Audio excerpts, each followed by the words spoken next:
What's going on, guys? Multiverse Corrupt here with yet another action figure review video, and today we're having a look at Ultraman from McFarlane Toys. As always, guys, starting off this video, we are taking a look at the McFarlane packaging, and it is pretty straightforward with the open face window, the black, white, and blue colors, DC Multiverse down here, and I'm confused on why they called him Superman of Earth -3. I mean, they're not wrong, but he typically is called Ultraman. But I digress on the subject. Flipping over here to the side, guys, we do see that it says Superman of Earth -3 from the Crime Syndicate. And then flipping over here to the back, guys, is a fantastic product shot of Ultraman fighting Starro. Let's go ahead and get that glare out of there for you guys so you can see all the action. I think that looks absolutely amazing. Down here at the bottom, we do see that they are blacked out for the other figures that are in this wave. But as you can see here on the screen, we already know what figures are coming out and have already released. So I will be picking up Owlman and Power Ring as soon as I can. I do have the Superwoman and obviously the Ultraman. Flipping over here to the side, guys, we have DC Multiverse and Superman of Earth -3. Nothing really going on at the top. And then down here at the bottom, we do have the barcode for you barcode guys. With all that said, though, guys, let's go ahead and break Ultraman out of this package and see how he looks. Earth -3 is a world where power and brute force outmatch the justice and compassion seen in many other Earths across the DC Multiverse. Ultraman of Earth -3, born Kal-El on the planet Krypton, shares many similarities with Earth Zero Superman. He's also the last son of Krypton, and he was sent in an escape pod to Earth where he grew up in Smallville with his adoptive parents Jonathan and Martha Kent. But the similarities end there. Using their son for their own gain, the Kents then manipulated Kal-El and didn't allow him to leave the farm until one day when he finally discovered the truth of who he is and where he came from. He then broke free and left Smallville for good. Years later, he's now taken the name Ultraman and rules over Metropolis, dominating the sprawling city as a tyrant. And with the emergence of other powerful beings like himself, he's formed the Crime Syndicate, a group of morally corrupt, power-hungry supervillains set on reforming the world to their liking. They are in every way the antithesis of the Justice League. So right here, guys, is Ultraman out of the packaging, looking pretty mediocre, I will say. My first-hand impressions is I don't really know how I feel about this guy. I don't so much as hate it, but I don't love it either. He's somewhere in the middle, and it's kind of awkward. I can't really make out how I feel about this figure. So hopefully by the end of the video, I can give you guys an accurate review of how I feel about him. With all that said, though, guys, let's go ahead and get Ultraman off of the rotating turntable and take a look at the accessories. In terms of accessories, guys, Ultraman doesn't really come with much. He does, of course, come with the classic McFarlane standing base, but I really would have preferred the flying stand instead.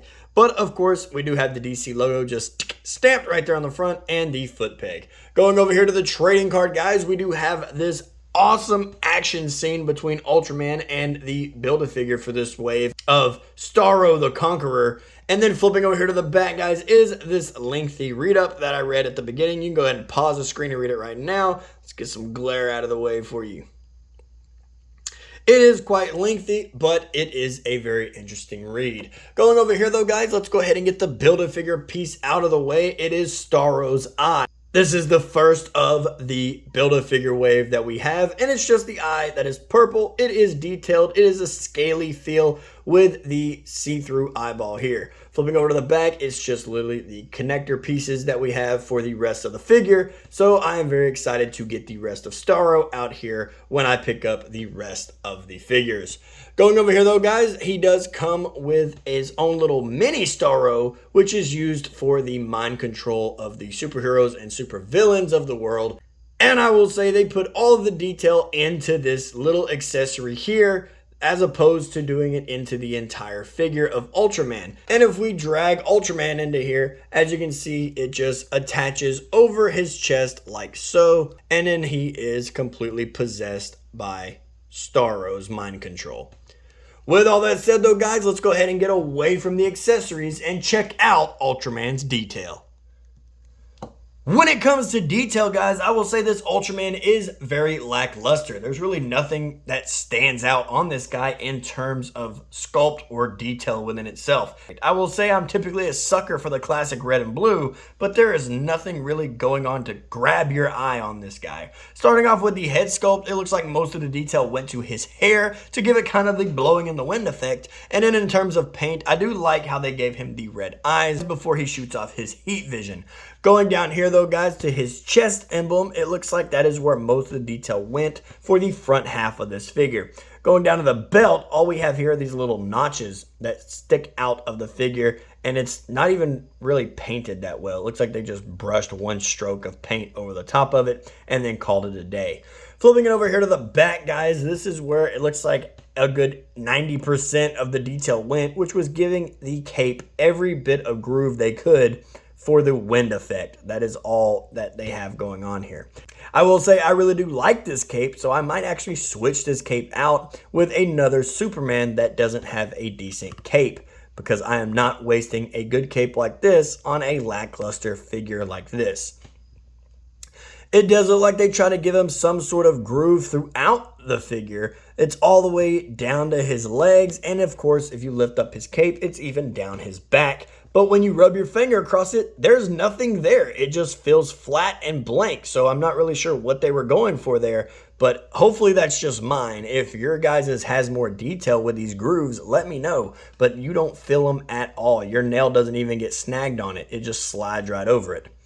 But in terms of detail, guys, that is all he has. There is nothing really going on there. So that is definitely going to hurt this figure in the long run. With all that said though, guys, let's go ahead and zoom out and see how tall Ultraman stands and check out his articulation.